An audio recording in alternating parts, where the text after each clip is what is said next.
Hey everyone, I'm Alex. Thanks for clicking and welcome to this lesson on 10 words you are probably not using correctly.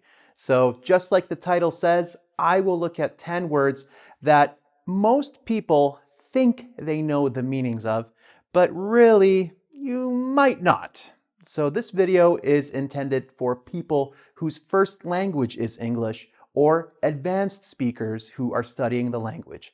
Let's not waste any more time. Here we go with number one. Bemused. Bemused means perplexed, puzzled, bewildered. Most people confuse it with the word amused, so it does not mean amused. Sentence example, the plot left me feeling bemused. If you watched a confusing movie, the plot was weird, strange, difficult to understand, it puzzled you, it perplexed you, it left you feeling bemused. Now, if you watch a comedy, that leaves you amused. All right, let's continue to number two. Cliche. This one usually comes down to pronunciation. So cliche is actually a noun. It is not an adjective. The adjective version is cliched with the little d at the end.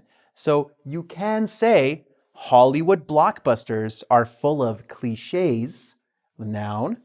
But if you want to use the adjective, his acceptance speech was so cliched. All right? So make sure if you want to say something is or was cliched, that you're using that d at the end. And if you want to say something is full of cliches, you're using the noun in that case. Let's move on to number three. Disinterested. This means unbiased or not influenced by selfish motivation. It does not mean uninterested, as if you're not interested in something.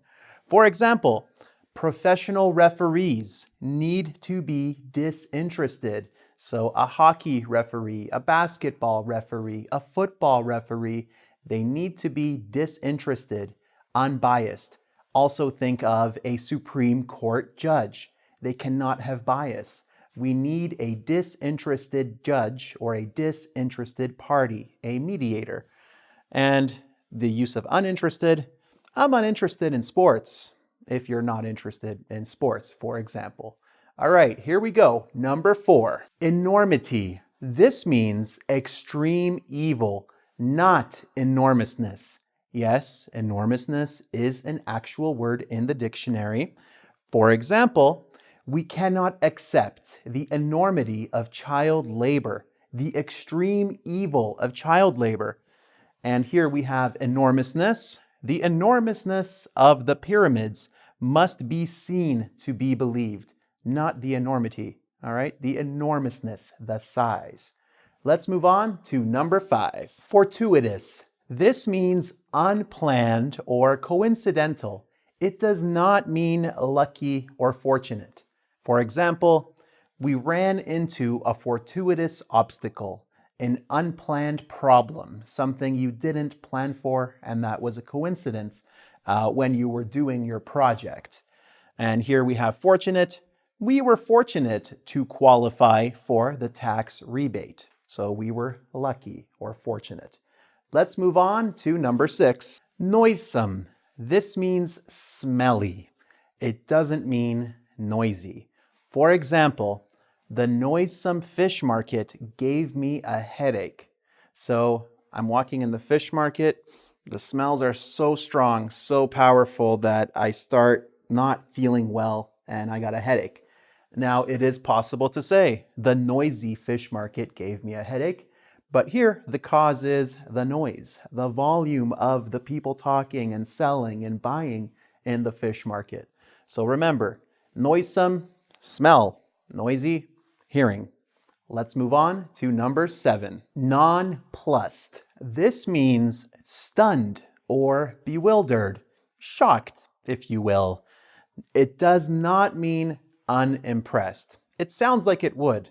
I am nonplussed. Not impressed, but it means I'm stunned. Okay, so for example, the witnesses were nonplussed by the accident. They were stunned, bewildered by the accident. Or she was unimpressed by the play.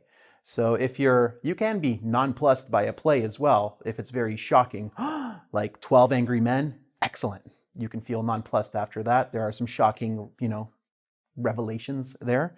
But you can also be unimpressed by a play or a performance. Whew, nonplussed. Let's continue with number 8, refute. This means to prove something to be false. It does not mean to allege or argue that something is false. It means to prove it without the shadow of a doubt. So, the lawyer refuted the defendant's story. The lawyer proved that the defendant's story was a lie, proved that it wasn't true. So next time you want to use the word refute in an argument or a conversation, I refute your point.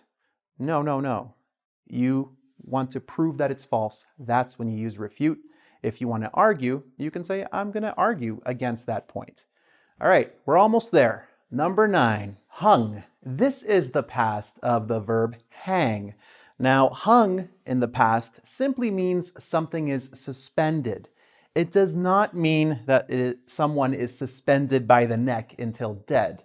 This, you use hanged. There's a great Sherlock episode that makes this distinction, the BBC one.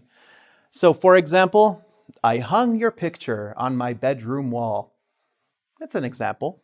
And next, the prisoner was hanged in the morning.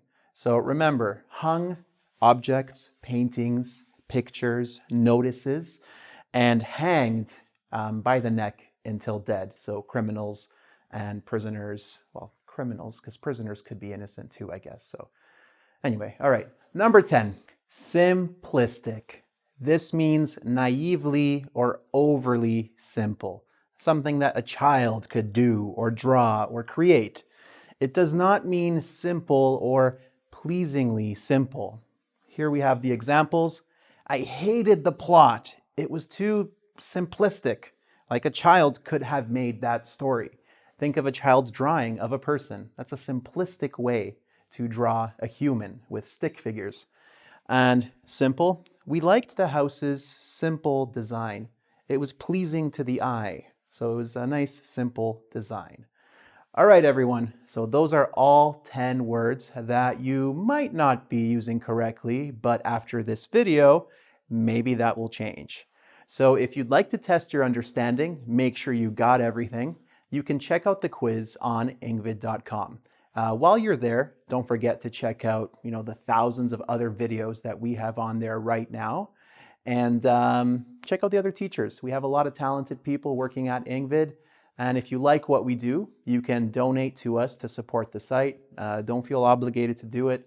But if you enjoy the content and you think, yeah, I like what you guys are doing, we appreciate every donation we receive. So thank you very much for that. And before I go, please don't forget to subscribe to my YouTube channel, ding that bell, and check me out on Facebook and on Twitter, where I post a lot of random stuff, and I also respond to your questions if you have them. So thank you very much, everybody. Till next time. I don't know why I'm looking left and right. Thanks for clicking.